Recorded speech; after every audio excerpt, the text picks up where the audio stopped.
Oh man. Episode 24. Greatest 24 out there. Probably Robbie Cano comes to mind. 24. That's the greatest Kobe. one? I was about to say you're Kobe had forgetting two a very numbers, big though. one. You're Yeah, 8 forgetting and the 24. largest 24. Who's Listen, another man, 24? first in mind is always the Yankees. So if a 24 comes to mind, it's gonna be Robbie Cano. Richard Jefferson, my guy, Nets fan, my guy, Richard Jefferson. Oh yeah, let's not talk about that. Let's not talk about NFL 24s. Nothing comes to mind. At least. Is Gary Sanchez really number 24? Why do I feel like that was off? He got Cano's number, I'm pretty sure. That is wild. Because I remember we were talking about jerseys one day, and I was like, "Oh, I want a Gary Sanchez jersey," and you were like, "He got Cano's number," and that's why you don't get the numbers. No, I think he wears 28. But I don't feel like he wears 28. No, he wears number 24. I'm seeing it in my in my mind now. No, 28 sounded right. 28 sounded right. No, it's 24. No, but you're right too. Is that you don't get the ones? Never get the ones with the name on the back. With the name on the back. No, those are the bad ones. Okay, I actually thought you were going to say the opposite. Is get the ones with the name on the back. Joey Gallo is hot. Mm-hmm. Number 13 is his jersey. When he's cold, that's an A-Rod jersey. I don't care. 80% of his time as a Yankee right now is just A-Rod. That 13 A-Rod. is A-Rod. Other 20%, yeah, that's Joey Gallo. Yep. I recognize 25, that. I got 2018. that jersey. That 13 jersey, it feels weird to wear sometimes. People come up to you like, nah, you an A-Rod fan, but once that Joey Gallo streak comes through, they're going to forget A-Rod. They're going to forget A-Rod in the Bronx. That 25 jersey is a Mark Teixeira jersey, a Jason Giambi jersey, until Glaber is hot. 2018, 2019, that's a Glaber Torres jersey. When he's cold these last 2 years, Mark Teixeira, Jason Giambi, Ruben Sierra. I'll go back that far. I don't care. If there's any jersey that's going to stay stagnant as a Yankee jersey from this point forward, it's 99. 99 is never going to change. It will probably, very likely end up in Monument Park. So don't even worry about 99 after this point. Just off the last video, they got to extend them first. So let's not. They lifetime have to Yankee. though. Yeah, lifetime Yankee. Come on, bro. Not even so much that you don't make renovations for a guy and then don't extend him. They have the judges' chambers. You can't. Then say, well, it's a namesake already at Yankee Stadium. Like you're not gonna tear all that down. You're building around the guy. It's clear. It's obvious.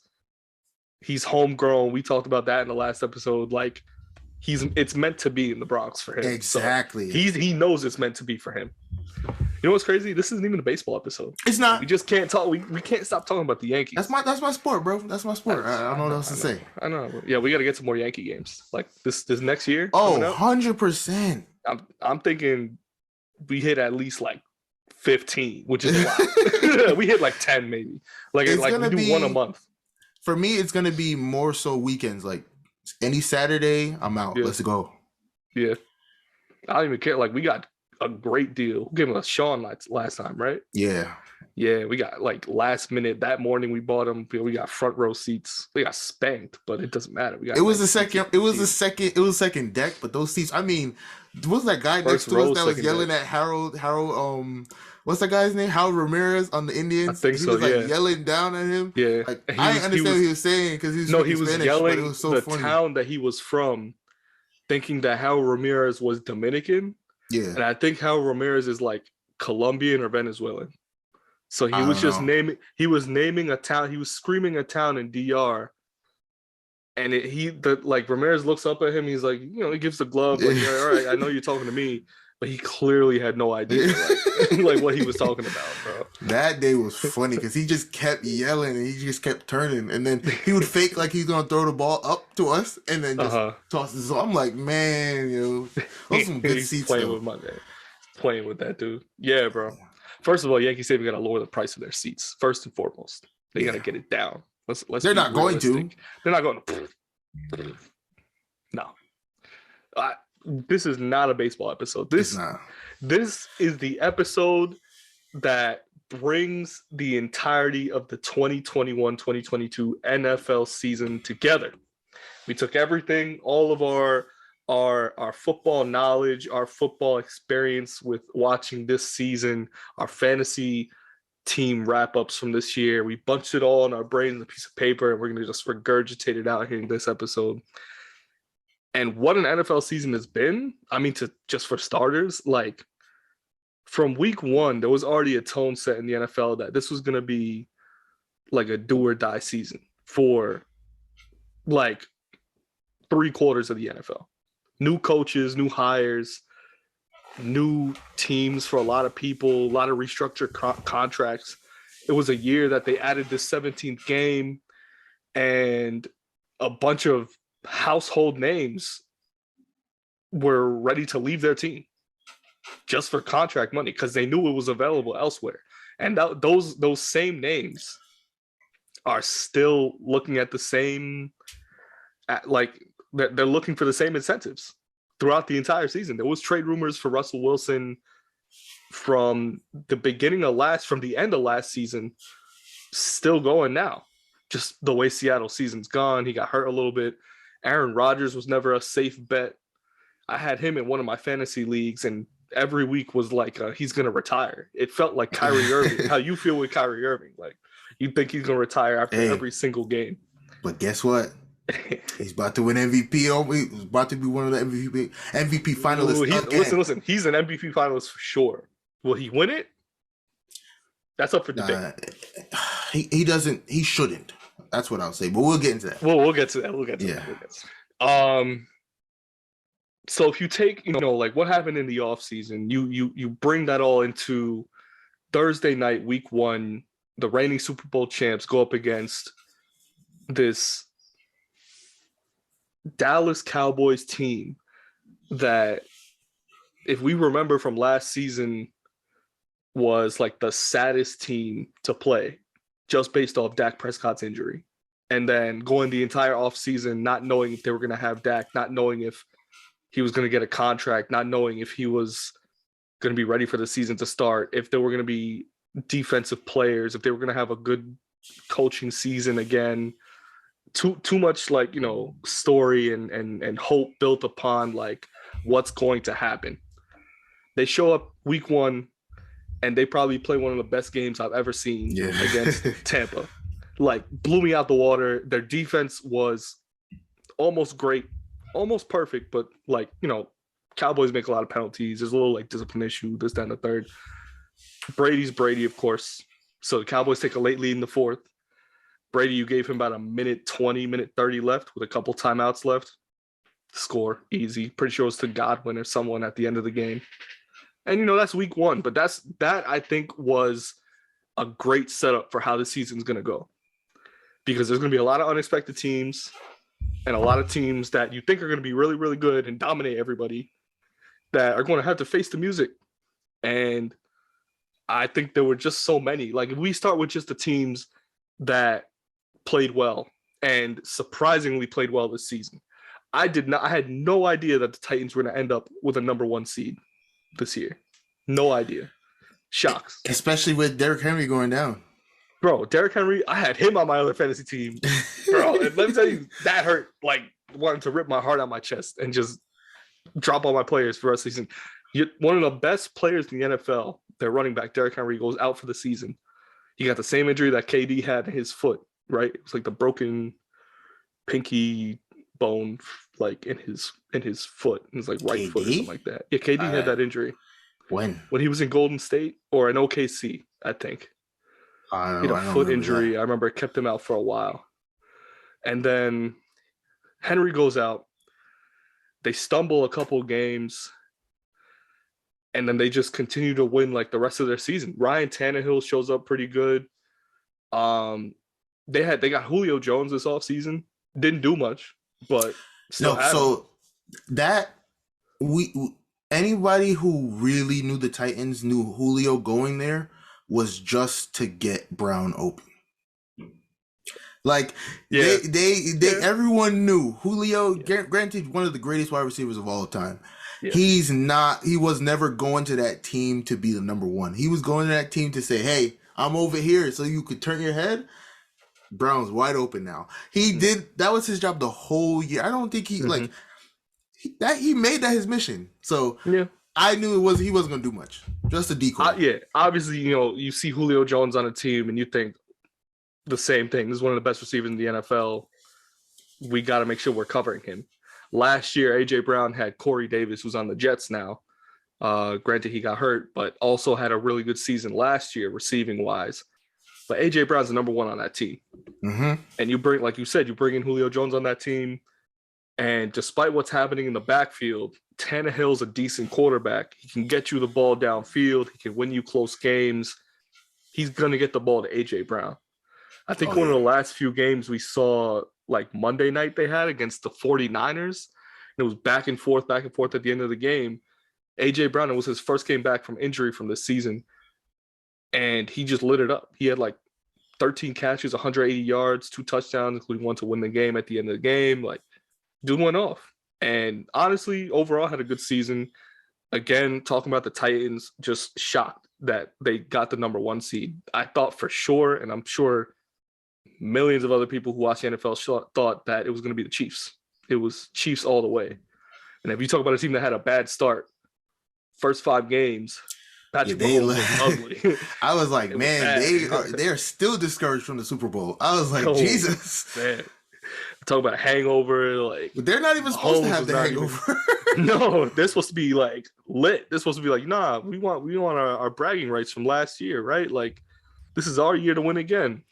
Mahomes started off bad. Tyreek Hill had like one insane game, but the worst part was their defense. They had like the worst defense in the league at one point for like 5 straight weeks. Yeah, first 5 weeks. Yeah, and then they turned it on and became the greatest defense of all time for no reason. The second half of the season, they were like, "Wait a minute, we played for the Chiefs." They were literally giving up 10 points a game for like a 6-week stretch, and it's like, how do you do that? This is the NFL.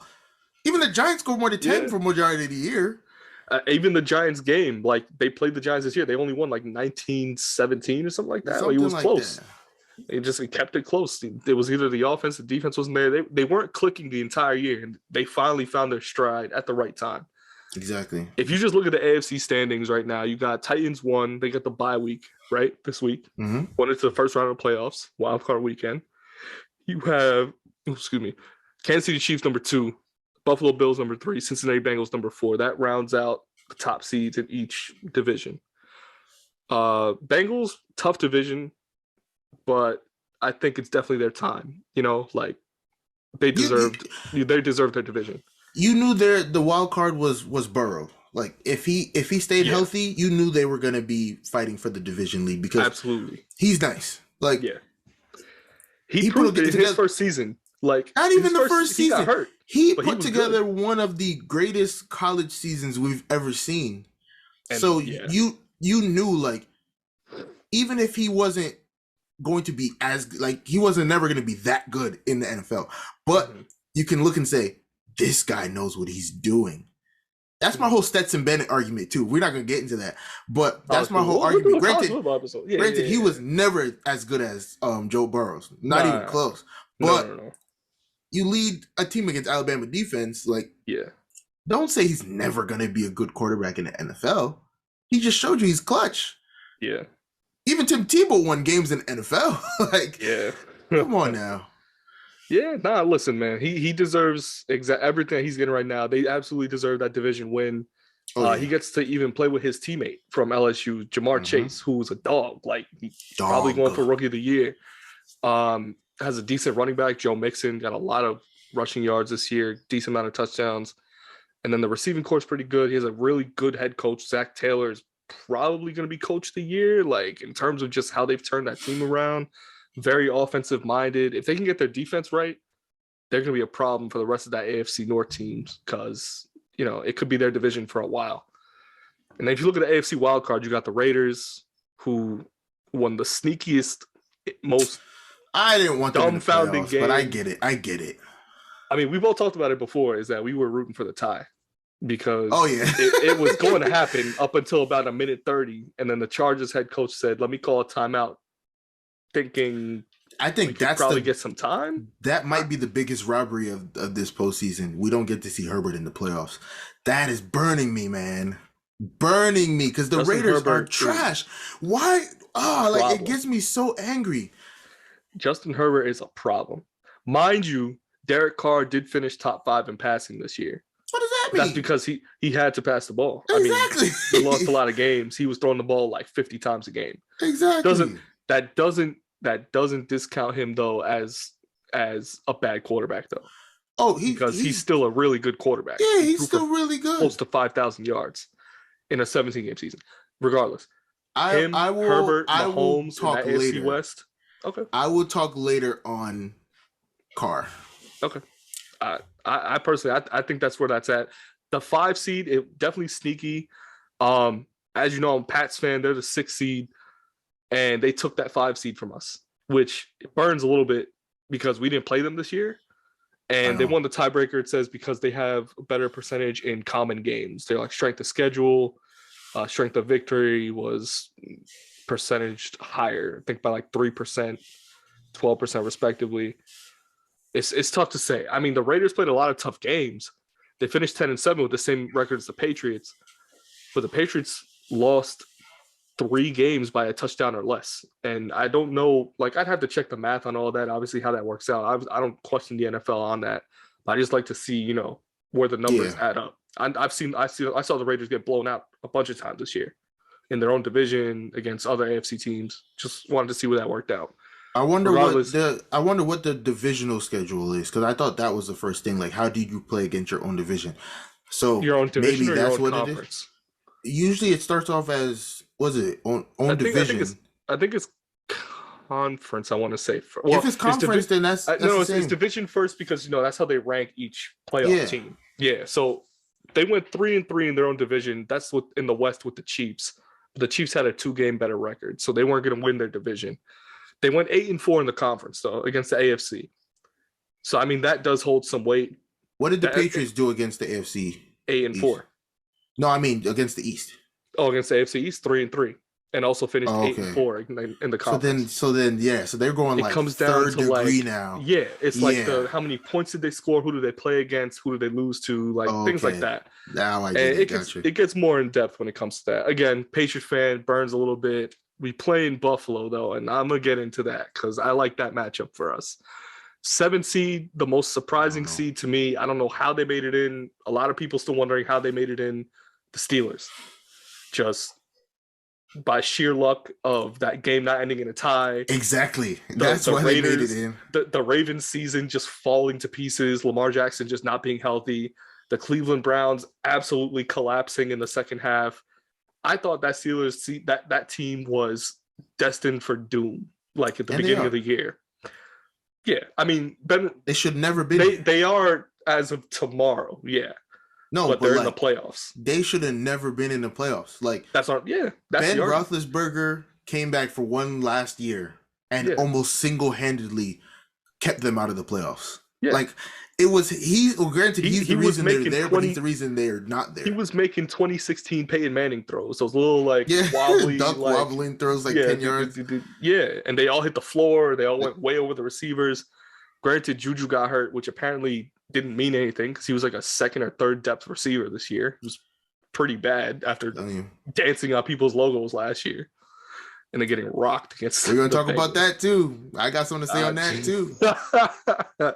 Yeah, no, man. There's a lot of drama in the NFL. If we look at the AFC games tomorrow at 8:15, you get New England and Buffalo, which I'll talk about later. And then you also get Raiders Bengals at 4:30. I think the biggest thing about tomorrow is that it's going to be brick up north. Like literally, we talked about this too, is it's going to be freezing. I know we're not going to be outside for the majority of it at all. But if you got to go play a football game in Buffalo, granted, you're New England, so you know what it's like to play in the cold anyway. But playing a winter game in Buffalo is no joke. I don't care who you are. We saw that game against the Patriots and Bills, the first game that they played, where the weather was literally the Patriots' 12th man on the field. Josh Allen didn't throw the ball at all. That's slightly different, though, because that was wind. That was like 40-mile-an-hour wind. That's why he couldn't throw the ball. It wasn't because it was cold. It was because it was so windy. You let go the ball, and both. It's going to be both tomorrow.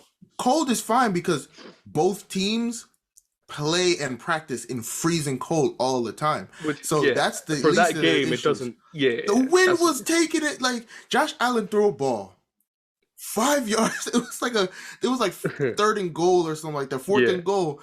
Threw a touchdown pass, and it took off. Moved like a bowling ball. It went out of bounds at like the 2-yard line. It's like you started at the 5, you threw it into the end zone, and it just took off. So it's like that's why Mac Jones only threw 3 passes that game. Yeah, I know. 3. NFL quarterback threw 3 passes in one game and played the whole game. They're talking about the Patriots they went on a military academy offensive scheme, running read options, speed options. It's going to be the same tomorrow, though, is what I was told. It's going to be like 4 degrees, single digits, and then like wind chill 10 below with, whatever that means. Hey. If the temperatures drop into negatives from already low temperatures based on the wind alone, I'm gonna assume it's bad weather. It's football weather, but it's bad weather. Hey man, we can run game. What happens. Run travels. So let's see who has the better running game. Yeah, and then the other team is Vegas, who plays indoors against the Bengals, where it's going to be brick again. So they probably gonna have to suffer through that. Yeah. A team that plays literally in a desert, in an indoor stadium in a desert. They don't practice in the cold. They're gonna have some trouble for sure. Especially a team with Derek Carr gonna pass a lot. This, that, and the third. I don't know where that matchup goes. And then you see Kansas City and Pittsburgh on Sunday. That's a later game. Not really expecting too much out of that game, to be honest. Pittsburgh is a Ben Roethlisberger himself said, "We're a 20-point underdog. We have no shot. So let's go out there and have some fun." I said, wait. That has to be some type of mind games he's playing on the Chiefs now. How do you tell the world you know you're game, bro? He said, "Hey, we got no shot. 20-point underdogs in a playoff game. That's never been seen before. We have no shot. Let's go have some fun." That's it. I said, wait. I guess. Watch them win by 20. Oh my God, yo! Like the 20-point underdog is set already. If they go to the Super Bowl this year, I'm probably not watching any football for the rest of the year. Probably till next year. He's probably gonna want to come back. It's too much. Let's look at the NFC. You got Packers 1.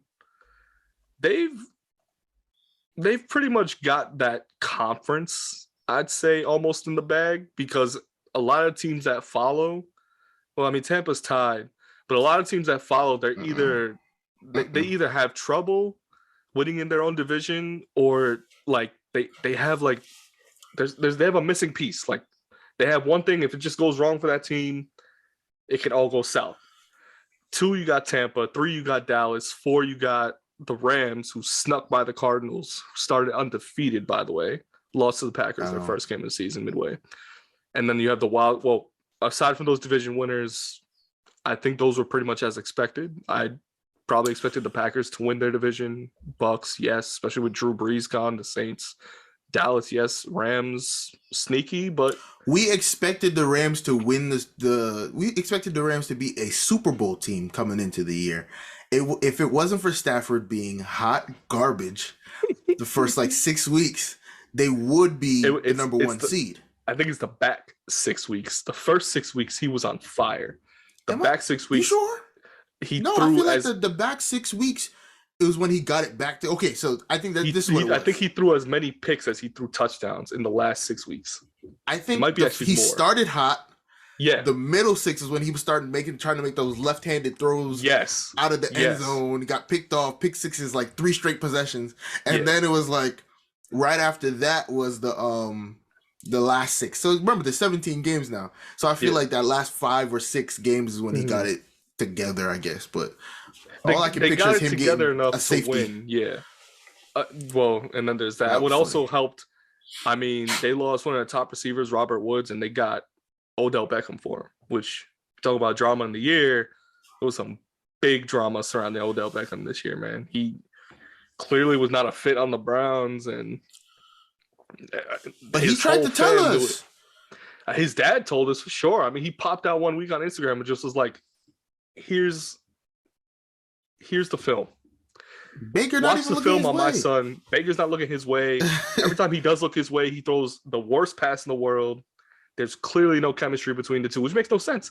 His longtime teammate since LSU, Jarvis Landry's playing with him. They seemed like a perfect matchup up until last year when he tore his ACL. And then coming into this season, it was just like Browns could be on top. They're a scary team. They got Jadeveon Clowney opposite Myles Garrett on their defense. Like, something's brewing in Cleveland. Still is crazy thinking. Still ridiculous thinking about it. And they finished 9-8. I think they absolutely 8-9. They completely bombed the last half of the season. Again, Odell goes to the Rams, reignites obviously that offense. But if we're talking about offense, it's Cooper Kupp. Cooper Kupp was offense MVP? Alone. Silent possibility. I mean, I don't know. I'm telling you right now, he's not going to win it. But if he finishes out of the top 5, you cannot take the NFL seriously anymore, bro. He is the only reason, not the defense. Cooper Kupp is the only reason the Rams are in the playoffs right now. You can speak to this 200% over because you had him on your fantasy. You had him on your fantasy. Oh my God. He is the single-handed reason. If he wasn't on that team, they would have been 5-12. Mark my words. He was a force. Like, Matthew Stafford looked like a quarterback with him on the field. Bro. It looked like Matthew Stafford and Calvin Johnson, whose record he almost broke for like receiving yards and receptions in a season. Bro, he was going nuts. A wide receiver has never won the MVP before, so he's not going to win it. This is not the greatest season we've ever seen from a wide receiver, and he won't win it again this year, just based off what we'll talk about later. But that is the single reason why the Rams are good. So if he doesn't at least get a couple votes, I will lose it. Because I get why wide receivers don't win MVP, because a wide receiver is really only as good as their quarterback allows them to be. Yeah. So their skill position is solely reliant on who throws them the ball. Yeah. So if a wide receiver is getting MVP consideration, the quarterback has to, unless he's just been horrible. Like in this case with Matthew Stafford, couldn't pass it to anybody else but Kupp. But I don't know, bro. He better get some votes. If you think about who his quarterback was before and how he was still making a name for himself in the league, even with Jared Goff at his quarterback, like, hey, the guy's definitely one of the top receivers in the league, if not probably 1 or 2 right now in the league. They announced it. He was unanimous All-Pro this year. Oh, put some respect on his name. Him and Jonathan Taylor were the only 2. Well, let me not say only. There were the couple, but they were unanimous from skill position. So, come on, bro. Yeah. Better get some votes. Yeah. Jonathan Taylor, too. Give him some votes. Yeah, another big name. Oh, God, the Colts. We haven't even talked about the team that bombed this year, but if you're talking about the Colts. We're going to get there. If you look at the wild card teams, you got Arizona, San Francisco, and the sneaky Eagles, another team that found their way in the last couple of weeks. The Niners, too, technically, just because there was a weird setup in the NFC where the Saints could have made it in, but the Niners made it anyway. 3 teams with surprising offenses. I'd say the Eagles the least out of all of them, just because they got a lot of injuries and Jalen Hurts is still finding himself on that team. Jalen Hurts is the prototypical fantasy quarterback. You're going to get points from Jalen Hurts. He was my backup quarterback. I had the best quarterback tandem. I had Josh Allen as my starter, and then Jalen Hurts matching him point for point every week. It made no sense. Granted, the Eagles were losing, but he was matching him point for point, and I'm like, man, Jalen Hurts, is he good? And I watched the games. I was like, this guy sucks. Yeah, and then you look at it, like translate, but he gets yards. He gets yards, rushing yards. He throws a couple touchdowns every game, and it's like, man, this guy's good. No, he sucks, but he's what. Aside from the fact that he didn't play to his best this year, he's what Lamar Jackson fantasy wise was like 2 years ago. Yeah. 2 before he won MVP. Ago, yeah. So 3 years ago. Not this year, not last year, but the year before. But even the year he won MVP, because he was going crazy. No, but I said not. Oh, so 4 years ago then. He's been in the league, I think, 4. No, he's been in the league 4 years. But he came in like week 16, 17, 4 years ago. Yes. And the 3 years ago was the MVP season. MVP season, first full season. Rodgers, and then this year. Okay, gotcha. Yeah, aside from those wild card teams, Cardinals are playing hurt. They kind of faded. Again, a team started 7-0, played the Packers, lost on the last play of the game on a pick. They're down DeAndre Hopkins, who's out for the majority of the playoffs with like a calf injury, sprain, something like that. It's keeping him out for a while. For the whole playoffs. That's what you're saying. Yeah. Up until if they make the championship game, the NFC championship. He's out for all of the playoffs. Yeah. I mean, it's questionable.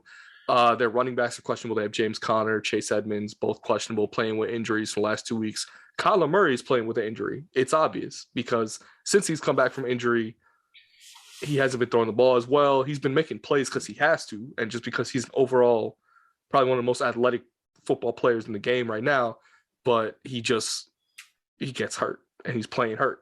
So it's definitely hurting their chances in a wild card game against their division rival Rams. And we're going to see that game Monday night. I didn't think there were playoff Monday night games, but I guess that's this season. Is that new? I guess because there's an extra game.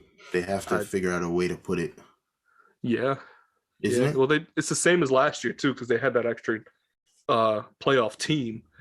But I don't remember if there was a Monday night one. They didn't have an extra playoff team last year because I think this is the first year that only one team gets a bye. So there's 3 games that the wild card round now. Last year too. Nah, bro. I think they didn't have the 17th playing game, but I think they had 7 seeds. No, they had 7 seeds last year. You sure? Yeah, I'm looking at the standings. It was in the NFC. You had Tampa, Rams, and Bears as the wild cards. And AFC was Colts, Browns, someone else. I didn't see it. In my head, it feels like they didn't have the extra game, but they had the extra seed. And I just don't remember if that Monday night game was there. It felt weird saying there's Monday Night Football in the playoffs because it's usually like a weekend thing. Man, it helps though because you want to be home on Monday, sitting around doing nothing.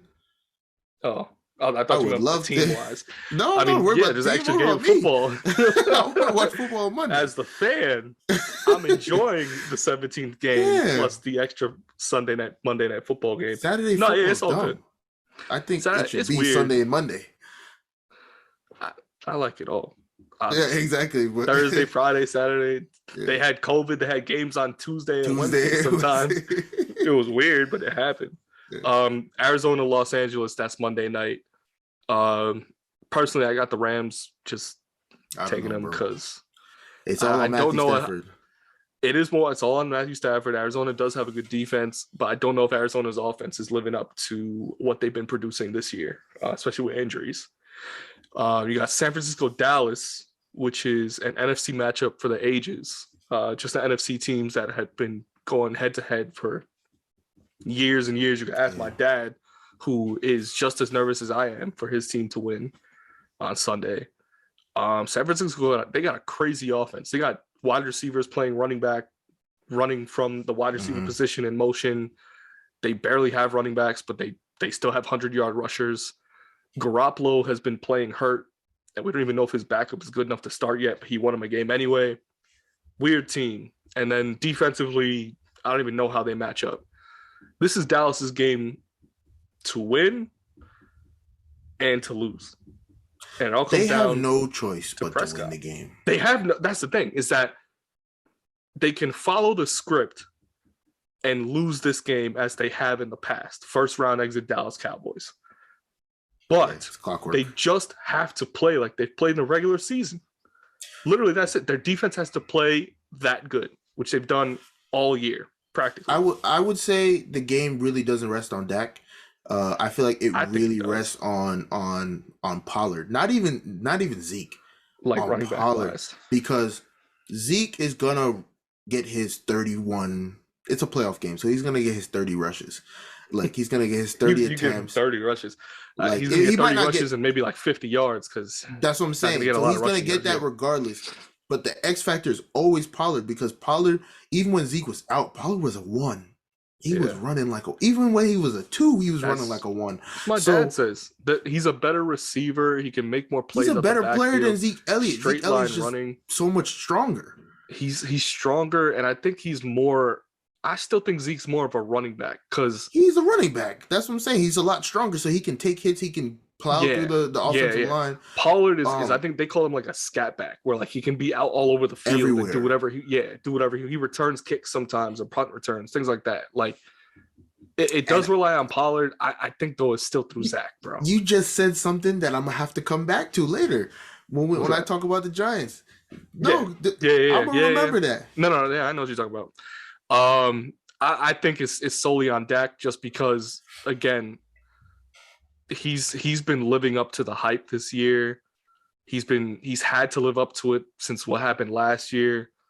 He got a good contract that I know that he got paid, right? Like you can't complain, you're Dak Prescott, but it's a contract that the Cowboys want to see through. It was like 4 years, $40 million, right? He got paid. He wasn't the highest paid quarterback. Whoa. Yeah. It was around that. No way he would sign that. 160 mil, 40 a year.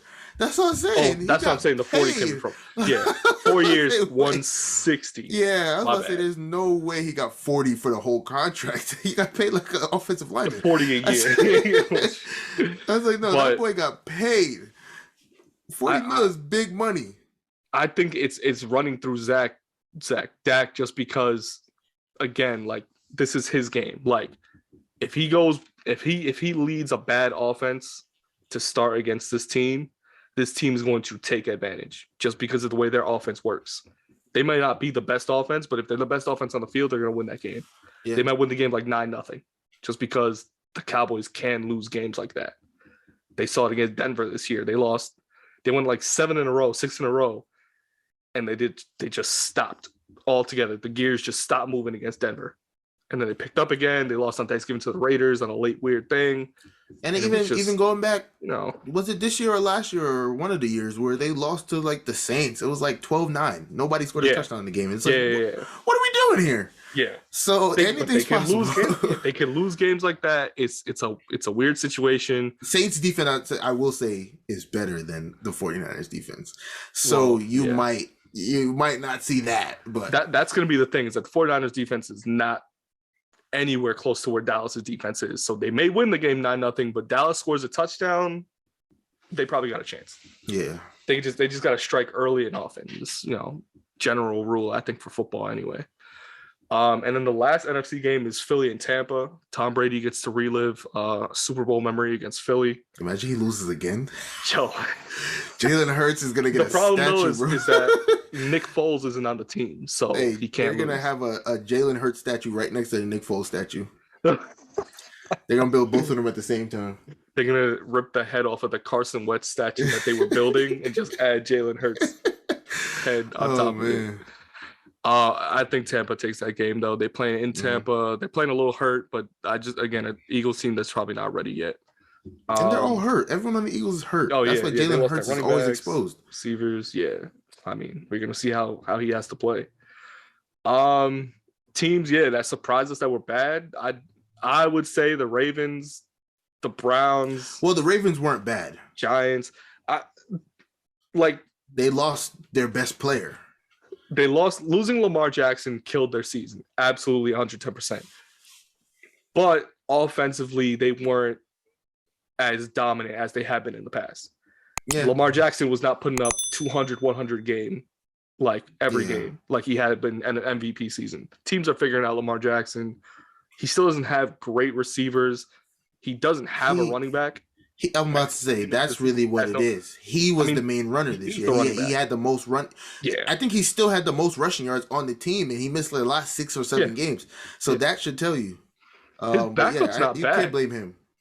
Nick Huntley's nice. That's his name. I thought his name was Nick. I'm thinking of the old Packers quarterback. Wrong guy. Yeah. Oh yeah. No, you know what you're talking about. But he's not bad. He's not bad. This kid Huntley. He actually filled in for Jackson. They lost like 2 games that they could have won on 2-point conversions. Yeah. Remember that? But like they Packers. The issue is Steelers. They tried to make him Lamar Jackson 2.0. He was never that.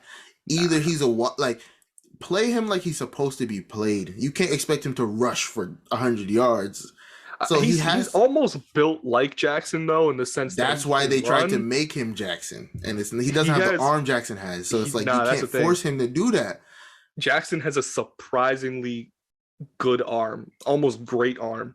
He overthrows it sometimes. Yes, he doesn't have the touch like the elite quarterbacks. Yeah, but Huntley's not there yet. No, he could get there if he was to develop probably under Jackson. If they built the system around him, like they built the system around Jackson, Huntley would be nice. Yeah. So again, it has to be teams that I guess just surprisingly didn't show up this year. I think the Ravens throughout the season, they played good in the first half. They weren't as good as they really were, like in the past. Lamar Jackson gets hurt, their season's practically over. And they missed the playoffs by 1 game, I think, out of the Steelers. Yeah, I think it was the last game of the season was the only game the whole year that they weren't in there or something like that. Yeah, so. They had also like the weirdest scenario to get in too. And they almost did because they almost tied with the Steelers again. And then their season just fell flat. Steelers won on a field goal. The rest of the season goes that way. Chargers missing the playoffs was surprising. I don't know if they were surprisingly bad, but they finished a game above 500. So there's that. We can get into, I guess, your Giants, because I had personally a team that I had listed as not doing at least as bad as they had done this year. Didn't expect them to win only 4 games. 4-13, crazy. So this is a lot of things are going through my mind right now. So makes sense. You look at the Giants,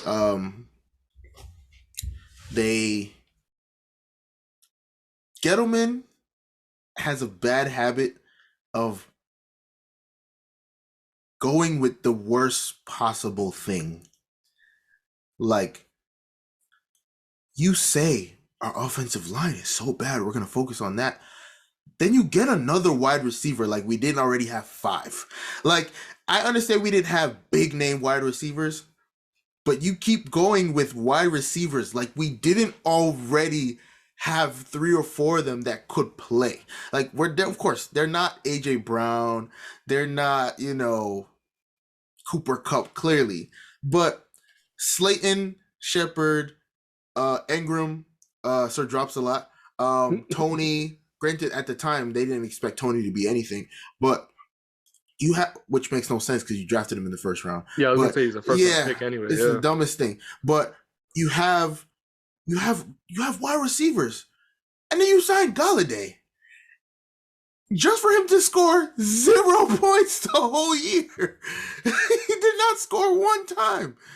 He didn't score once. Dude, bad, real bad. Like, there's a part of me that wants to put this on Danny Dimes. No, but wait. I know the part of me that doesn't want to put it on him. Instead puts it on the entire Giants system. They said, let's build around. No, I do, because they say, let's build around Danny Dimes, and we put all the skill positions around him that he needs, knowing that he's not ready. He is not ready to be a starting quarterback in the NFL. He's not the problem. Because I see it as him. His first year, what'd he do? 24 touchdowns, 11 intos. Like, granted, 11 picks is high, but 24 and 11 in your rookie year. But in a bad record, barely missed the playoffs. Bad record was once again because the Giants suck. Like, so I feel like the issue really is management, is the ownership. I'm not going to say it's the whole top to system. Bottom. It starts at the management. Yeah, like any bad team starts at the top. And I think really and truly, what needs to happen going forward is, if you're going to be the owner, be the owner. You say, I need this to happen, and then you go general manager, head coach, scouts, assistant coaches, whatever. I trust you to pick the best people for this. John Mara has a bad habit of going, I want you to pick a running back, but we need offensive linemen. I don't want to hear that. I want a running back. Give me a running back. So I look at it like this. Joe Judge. I am a Joe Judge supporter. Hear me out. Yeah, no, go ahead. The Giants did not hire him to be the guy that changes around our offense or changes around our defense. They hired him to show up and say, this is how we're doing it. Let's go. Let's get hype. They wanted him to be the guy that galvanizes the team. And that's what he was the first half of his first year. Not the first half, the second half of his first year. He came in trying to be Mr. Tough Guy, and they hated him. And then the second half of last year, he said, guys, let's play. Let's do this. We're going to make the playoffs. We're going to prove everybody wrong. Da-da-da-da-da-da-da. But what the Giants did that was wrong, they forced him to hire Jason Garrett. Jason Garrett is a bum. Jason Garrett couldn't even lead the Cowboys. Yeah, how could you tell? The Cowboys were horrible for years under him. The second he stopped calling plays and gave it to Kellen Moore, Dak starts putting up numbers. They fire him, Dak puts up even more numbers. So you force him to hire Jason Garrett. Jason Garrett is single-minded. He doesn't know how to say, wow, let me be creative here and here and here. So then they fire him this year, give it to Freddie Kitchens halfway through the year, but by then, everyone was hurt. Galladay's hurt, Tony's hurt, Shepard's hurt, Evan Ingram is in and out the lineup. Saquon is rolled his ankle. It's like, so by that point, you can't fix the offense. And then everyone looks at Joe Judge. Fix the offense. I wasn't hired to fix the offense. I'm a special teams coach. Yeah. I wasn't hired to fix the offense. From the jump, that hiring made no sense. No, it made a lot of sense if they didn't force him to pick Jason Garrett. They could have got anybody. What doesn't make sense to me is that the guy starts out as a special teams coach. You want him to be the fire guy head coach. The team is fighting each other in practices, in preseason. But he shut that down. He yes and no. He was like, y'all want to act like little kids? Laps. And they were like, I know. That was like high school. We're in the NFL. We don't do high laps. School, yeah. And they stopped fighting.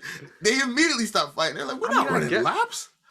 What this means, though, is that the Giants are still in a transitional period of trying to, like, focus themselves.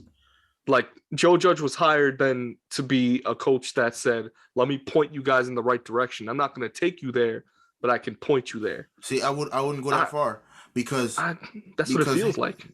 That's what it feels like now. Since his hiring, yeah. I mean, he's fired now, and that's what this whole transition has felt like. And it still doesn't sit that the Giants are in the right direction. If we had this conversation week 7 of this year, first 7 weeks of the season, granted the Giants were still kind of trash. Yeah, they were still pretty bad. You know, they still weren't scoring like that, but they were in it, and the Giants looked like they were about to turn the corner.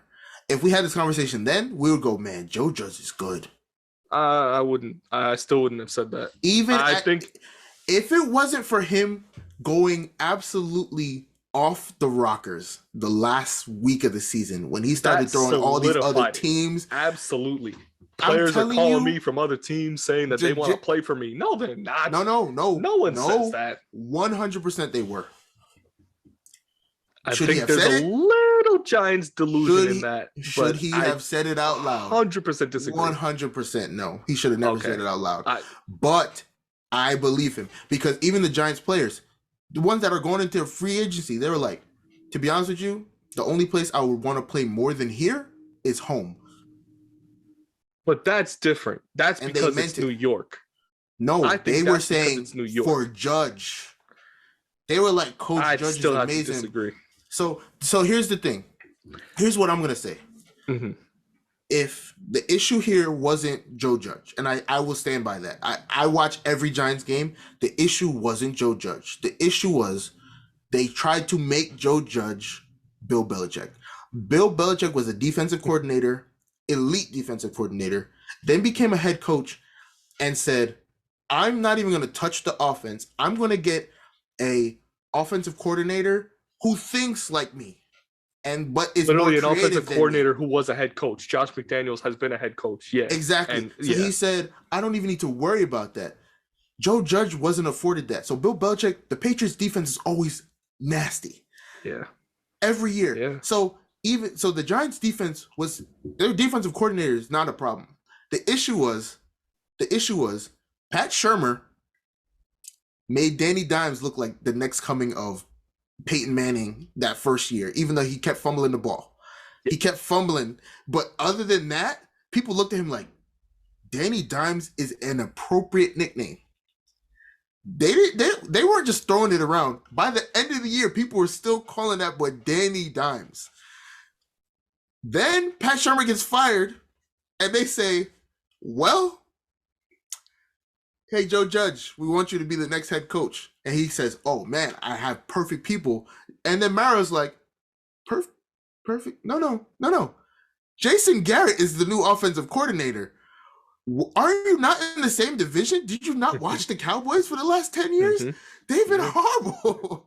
So then, after that, you're now Jason Garrett is old-fashioned. So he's forcing Saquon to run between the tackles. Saquon is not a between the tackles running back. That's what I said earlier. Saquon should be Pollard. Line him up. Go back and watch some Penn State games. What was Saquon doing?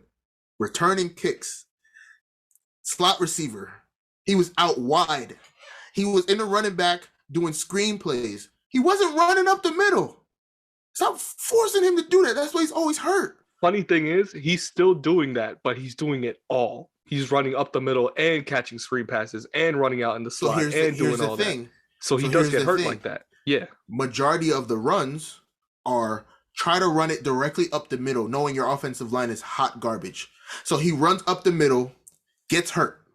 You lose him for 6 weeks. He comes back, starts slow. Then by the third game, they realize, let's put him in a slot. What does he do that game? 136 yards. He had 136 yards rushing and 86 yards receiving, 2 touchdowns. The Giants win against the Saints in overtime or something like that. He scores 2 or 3 touchdowns that game. And they're like, oh my God, Saquon's back. Next game, what do? Run it up the middle, rolls his ankle. Yep. And it's like, bro, stop doing that. Learn from the mistakes. Learn. Yeah. Because now, what are we doing now? Galladay, 0 touchdowns. Slayton, 2 touchdowns. Sterling Shepard, 1 touchdown. Evan Ingram was the only one that scored. He scored consistently. I think he had 6 touchdowns this year. I was shocked. I'm like, Evan Ingram, I'm probably capping. He probably had 3 or 4. I don't even know the number. I'm not going to check it, but I don't even know the number. It's higher than the receivers. The receivers didn't score anything this year. So they were all hurt and they didn't. Yeah. You look at that and you go, nah, we're going to give it back to Saquon and run it right up the middle again. So that's the issue. They're not thinking. And Joe Judge is not an offensive coordinator. He's not creative enough to say, let me write up a play like this. Even though Freddie Kitchens has no excuse because the Browns offense was kind of nasty. Yeah. He has no excuse. But you understand. So that's why I'm saying the Giants, they even admitted it. They didn't want to fire him because he's a good coach. The issue is they forced him to hire coaches that he didn't want. So what they need to do now, and I think that really, I was going to say, his 11-minute rant, and because Brian Flores got fired, those are the only reasons why they fired Joe Judge. And I will stand by that because Joe Judge is a good coach. He just got hoed. You couldn't do anything. I see your point. I just don't think that Joe Judge from the beginning was the right fit for a Giants team that needed life. He was there to point them in the right direction, I think. And he had the team down last year, and it was because the division was fairly bad. You almost had a way to sneak in the playoffs and win your division. This year, I think reality set in for sure. If we go back to talking about the top down, Gettleman's retired. He retired before they could fire him. Exactly. I was about to say before he got fired, he retired. And he didn't manage the team well, from coaching to players. At all. He didn't do anything. Fans knew it. The players probably knew it at this point. Like in the last 3 years, they probably knew it. I think the biggest question still surrounding it, though, was, and the reason why I still can't buy in on Danny Dimes is because from the day he drafted him, it was, what can this kid do?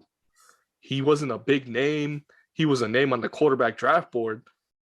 But how is he going to fit into the Giants' offense? Why are we comparing him to Eli Manning right away? So he looks like him? No, I don't know. So here's what happened.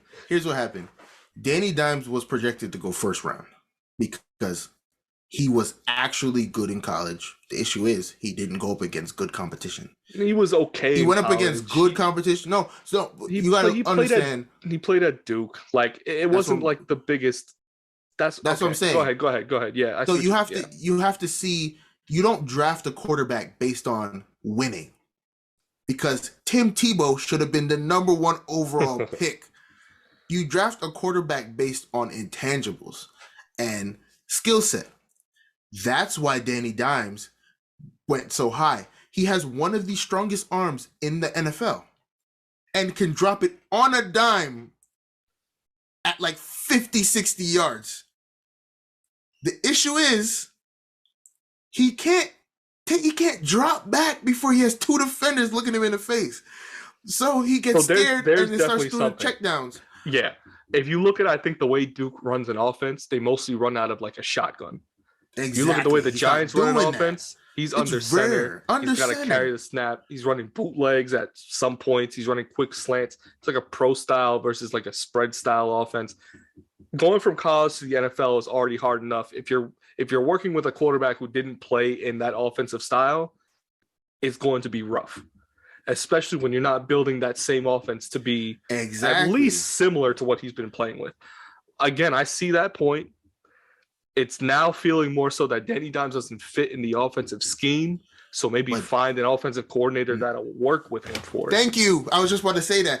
Yeah. Why is Lamar Jackson successful? Because John Harbaugh said, "Oh yeah, we're building around." Or Jim Harbaugh, whichever twin it is. I think he said he's John. He's John. He said, "What do you mean? Yeah, learn how to be a pocket passer." No. Danny Dimes is faster than Lamar Jackson. Let's keep the. Hold he was clocked going 22 miles an hour. On that 80-yard run? And that's why he tripped, but he was clocked. That's what I'm saying. 22 miles an hour. He never touched 20 miles an hour before, and he tripped on his own shoes. Lamar Jackson, straight line speed, is probably one of the fastest players in the NFL. He's definitely the most agile player in the NFL. But I'm telling you, bro. But no. So I see what you're saying there. You build the offense around Lamar Jackson, not because he's a pocket passer, not because you want him to be a pocket passer, but because he's one of the best athletes on the field.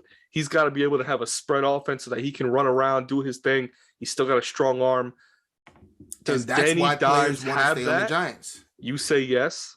That's why players like him. Because players said it just like this. Let me say it just like this is what they said. They said they were somebody. I forgot who it was. I think it's the fullback, and it was on the radio. And they were like, "Do you think Daniel Jones is a good quarterback?" And he said, "A lot of people think he's trash because of the numbers he put up.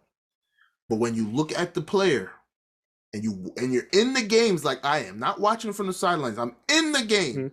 Mm-hmm. Top 5 strongest arm in the NFL. Top 3 maybe running quarterback in the league in terms of speed.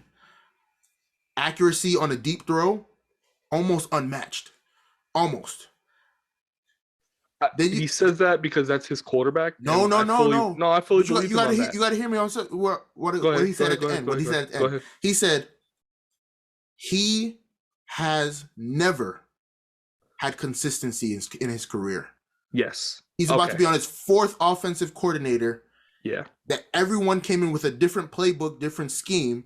Mm-hmm. You cannot ask somebody in their third year to learn their fourth playbook. Mm-hmm. So they said when he finally gets consistency and finally gets health from his wide receivers, he had his wide receivers for a total of 2 games this year. And then he got hurt. Mm-hmm. They said when he gets consistency and gets his wide receivers, look out. He's never had that in his 3 years. Never. Not even once. I see that. Okay. I definitely see that. And that's why people think he's good. And I believe if you were to wrap this then in wants and needs for the Giants, who would you want as your head coach next year? As your head coach? Give me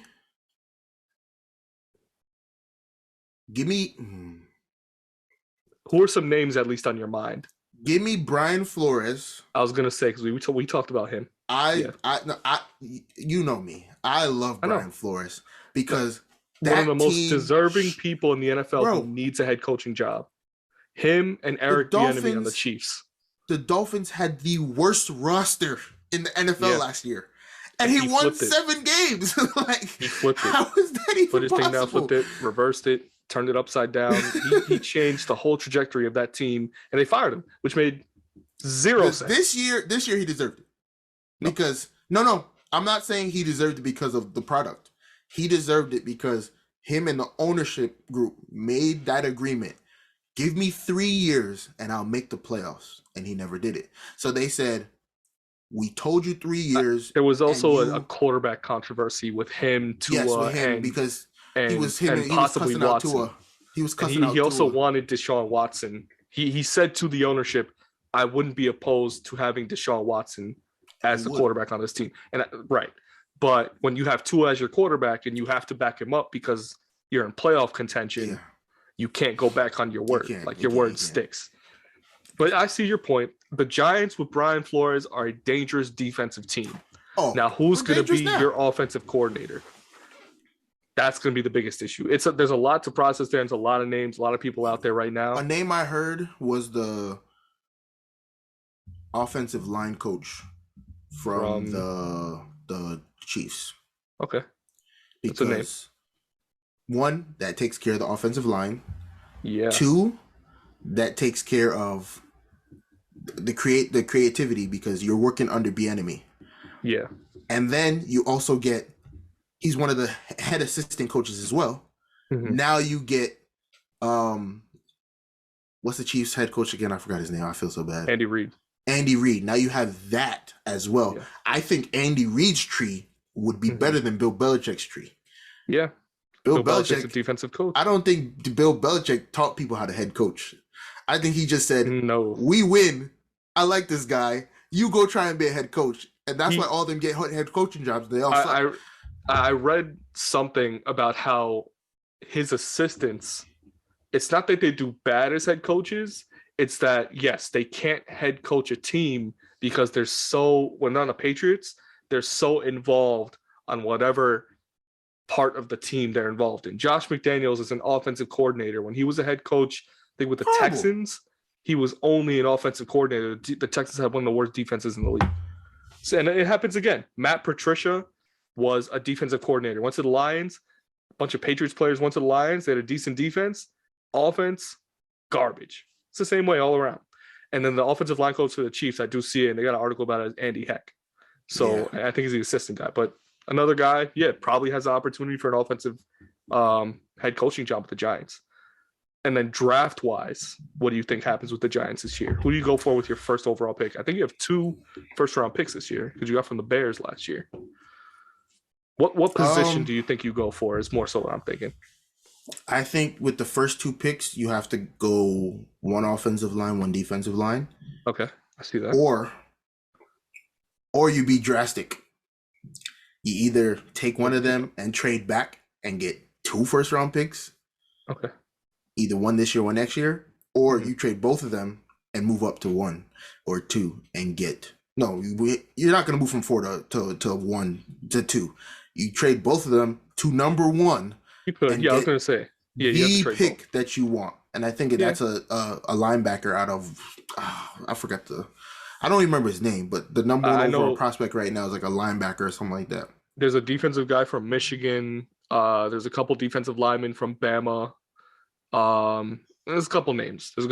I do think offensive line is your biggest need right now. I think defensive line might actually be more important. Even with Leonard Williams still there. Leonard Williams is not a guy that's gonna get you sacks. He's not pressuring the quarterback. But he's plugging up the line. Yeah, but he's plugging up the line there. And he's a run stopper. Yeah, 100%. I know. Him and Dexter Lawrence. They're sitting in the middle. I dare you to try to run the ball on us. And that's good, because once teams don't know how to run the ball, you're stuck. You got to find a way to pass it around. Unless you're a good passing team, then you're set. You need a pass rusher, is what you're saying, on the edge. Pass rusher rusher. We have Blake Martinez coming back, and he's one of the best linebackers in the league. So we're good. And then what's his name? Carter, that filled in for him, was also almost Pro Bowl level this year. So we're good at linebacker. Our secondary is nasty. Once they learn how to actually be consistent, nasty. You have Logan Ryan, you have Jabril if they re-sign him. You have our two top corners are actually good. So once they learn consistency, and then we're good. We just don't have any pass rushers. And then our offensive line, we have one offensive lineman, Andrew Thomas. Everybody else is hot garbage. So Matt Pert could be good. That's all I've seen, could be good, but I doubt it. Nate Solder, just release him. Like, we wasted our money. We understand. Just release him. He's not gonna help us ever. Release him. Put him out of his misery. Let him go back to the Patriots and become an All-Pro again. Just let him go. That's why we released him. That's at least why Belichick didn't resign him. He got some huge contract from the Giants, wasted our money. But let's move on to the Pats, because we've been on the Giants for like half an hour. I was going to say, let me quickly get into the Pats and just who they're going to play this weekend, what I think for this weekend, and we'll go postseason awards real quick. We'll run through that real fast. Personally, if I had to wrap up the Pats season, we're ahead of schedule. We got a rookie quarterback. We were expected to win. I projected us to go like 7-10, maybe 8-9. There were a couple games in there that I was shocked we won. I'm shocked we lost on a game-missing field goal to the Bucks. Almost killed Tom Brady's record of beating every NFL team. I'm shocked that we lost that first game of the season to the Dolphins. I'm shocked that we hung around with the Cowboys up until overtime and lost by a touchdown. 3 big games that could have literally won us the division. And then we also went on a 7-game win streak, which in terms of consistency with a rookie quarterback, really hard to put together at any point in anyone's career in general. But as a rookie quarterback, insane. It just definitely goes to say that Mac Jones is in the right system, right? He's in a system where, okay, we need to breed this guy to be our future. He's going to be our next big thing. He's probably going to be the quarterback of the future for the Pats. He's already got it set in stone. Rookie passing record, had a good amount of touchdowns this year. Touchdown interception ratio wasn't the best, but rookie quarterback, who cares? What's I think the best thing around him is that most rookie quarterbacks don't usually get this, is a great offensive line. And this whole season, we had a solid offensive line. Mac Jones wasn't getting hit too often. He didn't have to rush in too many passes. There was a couple, blitz pickups that I think that's based off running backs, tight ends that maybe he didn't pick up there. And, over time, he'll see those. He'll get quick passes out. Also doesn't have the best receivers. Patriots picked up 2 tight ends this year, Hunter Henry, who was a dog, and Jonnu Smith, who played hurt every now and then. They got Kendrick Bourne, Nelson Aguilar, also free agency. They had decent seasons. Jacoby Myers, who's been with the Pats for a while, he caught his first touchdown pass this year. Again, not elite receivers, but making moves. A team that probably could use a receiver is definitely in the running. I personally, beginning of the season, I thought Julio Jones was going to be Julio Jones. I was saying Patriots should trade for him. Glad they didn't, because he obviously wasn't the guy that he was supposed to be. He got traded to be a decoy. No, I know. And if you put him on the Patriots, he would probably be good.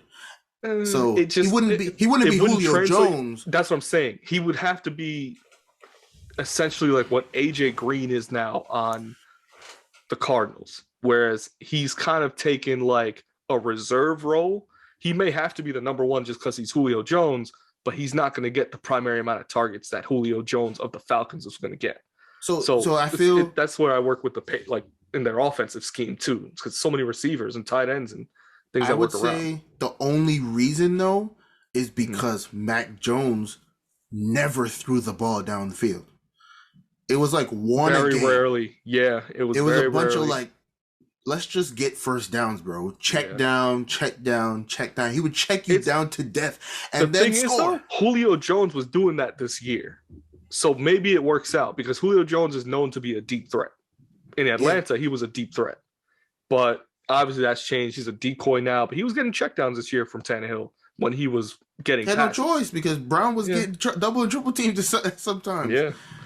I still don't think he would have been the fit on the Pats that would have that made the offense explode, obviously. Like, it's all based on it's Bill Belichick. You don't Mac Jones getting his reads, learning the game.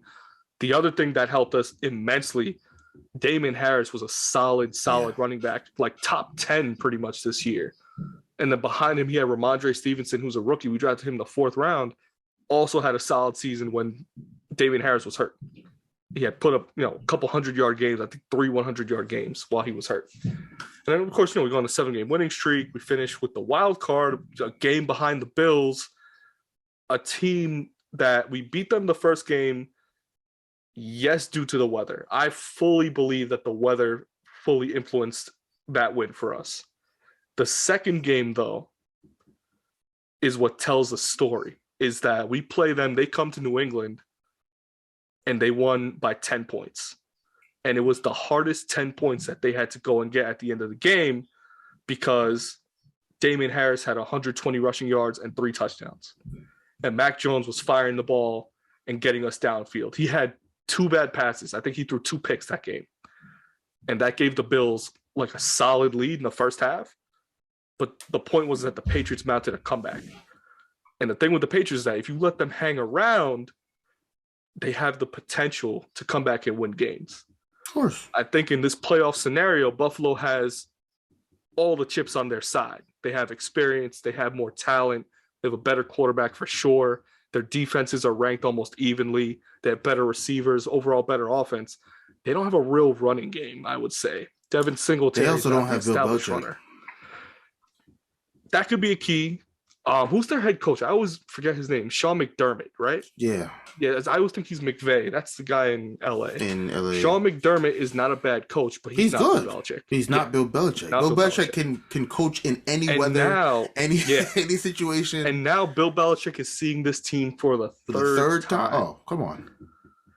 Which is why I personally think that the Patriots have a good shot at winning tomorrow. Of course. Any Bill Belichick run team can win that game tomorrow. Has a good chance of winning. I think that they can win that game tomorrow in Buffalo. Unless Cam Newton's the quarterback, of course. That makes no sense to me. Listen, I was high on Cam last year. I wanted them to bring him back like for good until he said he wasn't vaccinated and then he shot himself in the foot. He shot himself in the foot. He honestly, I don't think was focused on that team. And the thing about the Patriots is that once they find that your primary is not football, you're taking a back seat or you're getting cut. Cam didn't want to take the back seat, so he got cut.